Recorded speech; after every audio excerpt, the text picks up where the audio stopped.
প্রোগ্রামে খারিফ মরশুমের জন্য যে নতুন কৃষক বন্ধু প্রকল্প আমরা করেছি তাতে নমস্কার বন্ধুরা, কৃষক বন্ধু প্রকল্পে 2025 সালে খরিফ মরশুমের টাকা কবে আপনারা ব্যাংক অ্যাকাউন্টে পাবেন বিস্তারিত আজকের ভিডিওতে আলোচনা করব। চ্যানেলে যদি আপনি নতুন হয়ে থাকেন, এই ধরনের নতুন লেটেস্ট আপডেটগুলো সবার আগে পেতে চ্যানেলটিকে সাবস্ক্রাইব করবেন, বন্ধুদেরকে ভিডিওটা শেয়ার করে দিবেন, আর ভিডিও ভালো লাগলে অবশ্যই কিন্তু একটি লাইক করে দিয়ে যাবেন। দেখুন, এখানে বলা হচ্ছে কৃষকদের জন্য নেওয়া একাধিক প্রকল্পের সুবিধা আরও দ্রুত তাদের কাছে পৌঁছে দিতে চায় রাজ্য সরকার।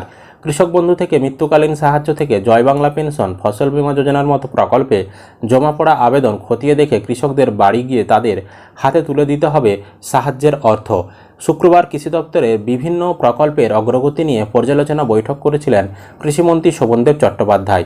বৈঠকে ছিলেন দপ্তরের সচিব ওঙ্কার সিং মিনা সহ দপ্তরের পদস্থ কর্তারা। ভার্চুয়াল মাধ্যমে হাজির ছিলেন জেলার আধিকারিকরাও। বৈঠকের পর মন্ত্রী জানিয়েছেন, দপ্তরের আধিকারিক ও কর্মীদের একেবারে ব্লক স্তরে গিয়ে সমস্ত আবেদন খতিয়ে দেখে দ্রুত ব্যবস্থা নিতে নির্দেশ দেওয়া হয়েছে।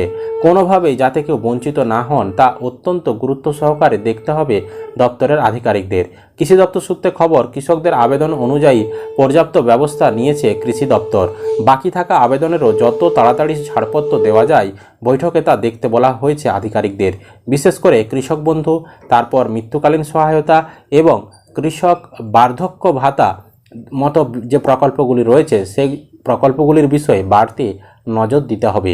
দপ্তর সূত্রে খবর, আবেদনকারীর বাড়িতে গিয়ে আর্থিক সাহায্য তুলে দিয়ে পরিবারের কাছ থেকে তা নথিবদ্ধ করতে হবে। এর মানে হচ্ছে দপ্তর আপনার কোনো একটা অভিযোগ আপনি জানিয়েছিলেন বা আবেদন জানিয়েছিলেন, সেটা যখন সমাধান করা হবে কৃষি দপ্তর থেকে সরকারি অফিসাররা আপনার বাড়িতে আসবে, এসে আপনাকে যে পরিষেবাটা দিল তার একটা লিখিত তারা কিন্তু নিয়ে যাবে। আপনাকে সেখানে সই করতে হবে আপনি পরিষেবাটা পেয়েছেন, হ্যাঁ, আপনি সম্মতি দিলেন, এবং সেই লিখিতটা আপনি দিলে তবেই কিন্তু সেই আধিকারিকের কাজ সম্পূর্ণ হবে।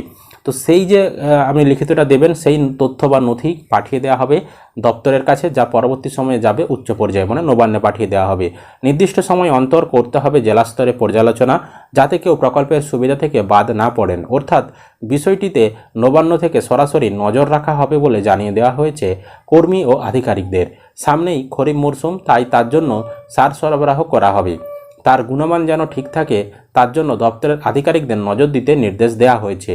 বৃহস্পতিবারই মুখ্যমন্ত্রী মমতা বন্দ্যোপাধ্যায় সমাজ মাধ্যমে রাজ্যের কৃষিক্ষেত্রে বিপুল সাফল্যের কথা তুলে ধরেছেন। পরিসংখ্যান দিয়ে জানিয়ে দেন, 2024 থেকে 25 সালে 256.53 লক্ষ মেট্রিক টন ধান উৎপাদন হয়েছে, যা একটি বছরের হিসাবে সর্বোচ্চ। তিনি লেখেন, কৃষক বন্ধু, বাংলা শস্য বীমা, কৃষি যান্ত্রিকীকরণ, খাজনা মুকুব, সুফল বাংলা এবং নিশ্চিত ক্রয়ের মতো জনপ্রধান নীতি নেওয়ার জন্যই এই সাফল্য সম্ভব হয়েছে। এই সাফল্যের জন্য বাংলার কৃষকদের অভিনন্দন জানান মুখ্যমন্ত্রী।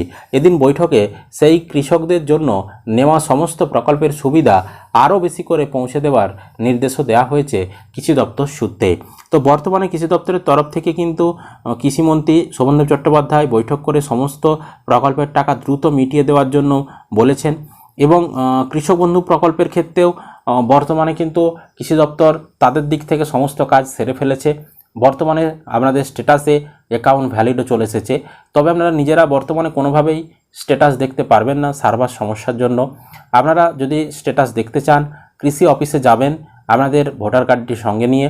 কৃষি অফিস থেকে আপনাদের কিন্তু স্ট্যাটাস চেক করে দেওয়া হবে। তারা এবার কিভাবে স্ট্যাটাস চেক করে দিচ্ছে, তাদের কাছে নির্দিষ্ট সরকারি অ্যাডমিন আইডি পাসওয়ার্ড রয়েছে, তারা একদম সাইডের ভেতরে আইডি এবং পাসওয়ার্ড বসিয়ে সেখানে তারা সাইডের ভেতরে ঢুকে তারপর আমাদের ভোটার কার্ডের নাম্বার দিয়ে স্ট্যাটাস চেক করে দিতে পারছে। সাধারণ পাবলিকরা কিন্তু পারবে না।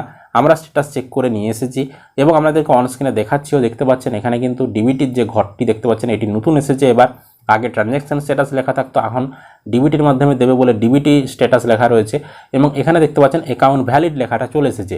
তো এটাই হচ্ছে ফাইনাল ধাপ। এটা আসার পরেই এবার যে কোনো একদিন দেখবেন টাকা ছেড়ে দিয়েছে মুখ্যমন্ত্রী, মানে কৃষি দপ্তরের তরফ থেকে সমস্ত কাজ সেরে ফেলা হয়েছে। এবার মুখ্যমন্ত্রী যেদিনে সময় দেবে, মুখ্যমন্ত্রীর দপ্তর যেদিনে গ্রিন সিগন্যাল দেবে সেদিনেই টাকা ছাড়া হবে। মনে করা হচ্ছে সামনের সপ্তাহেই টাকা ছাড়া হতে পারে। তো যখনই টাকা ছাড়বে সেই খবর আমাদের কাছে আসলেই আমরা সেই তথ্য জানিয়ে দেবো, বা টাকা ছাড়া হলেও সেই তথ্য আপনারা আমাদের চ্যানেল থেকে পেয়ে যাবেন। অবশ্যই চ্যানেলটিকে আপনারা সাবস্ক্রাইব করবেন, বন্ধুদেরকে ভিডিওটা শেয়ার করে দিবেন, আর ভিডিও ভালো লাগলে অবশ্যই লাইক করতে ভুলবেন না।